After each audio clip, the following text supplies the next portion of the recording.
So today we'll be talking about three most commonly asked questions, four most commonly asked questions in detailing. Like how often should you get detailing? Detailing के अंदर क्या क्या आता है? Detailing में resale value पे क्या फ़र्क पड़ता है डिटेलिंग के बाद?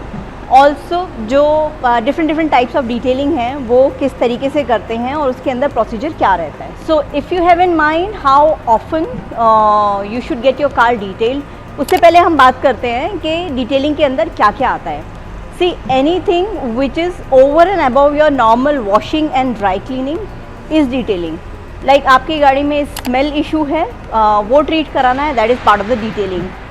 कोई ऐसे स्टेन्स हैं which are not really usually taken out through normal process of dry cleaning, that is detailing. आपका लेदर सीट्स जो हैं या लेदर इंटीरियर्स जो हैं वो वॉर्न आउट हो गया है, अगर उसको हम रिस्टोर करते हैं, लेदर फीडिंग करते हैं, that is detailing. Anything over and above your normal washing and dry cleaning, that comes into detailing. Detailing के अंदर आपकी जो गाड़ी में प्लास्टिक पार्ट रहता है वो फेड हो गया है, उसको रिस्टोर कराना है, that is also detailing.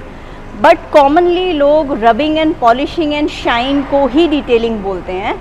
That's not correct. Detailing is very different. तो इसलिए usually when I get calls from customers saying मुझे डिटेलिंग करानी है, तो माई ऑब्वियस क्वेश्चन इज़ क्या डिटेल कराना है. So I am repeating, anything जो आपकी नॉर्मल वॉशिंग एंड क्लीनिंग के अंदर नहीं आता is a part of detailing.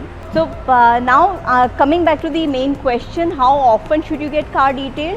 और जब हम इस क्वेश्चन के बारे में बात कर रहे हैं, we are talking about the shine treatment. So I am considering detailing from that perspective only. Shine treatment में मशीन कंपाउंडिंग आपका होता है, पॉलिशिंग होता है.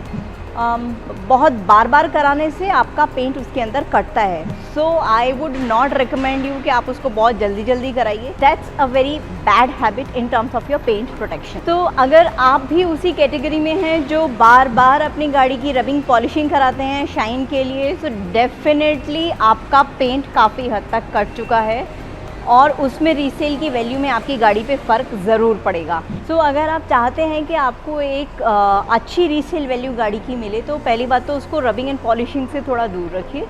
जब आप रबिंग पॉलिशिंग कराते हैं, so make a conscious choice of choosing a long term protection for that shine protection जो आपने कराया है उसके लिए.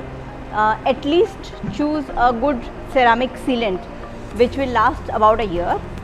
सिरामिक करा सकते हैं और भी अच्छा है, बिकॉज 2 साल 3 साल 5 साल 7 साल 9 साल कि आपके पास में अलग अलग ऑप्शंस अवेलेबल हैं.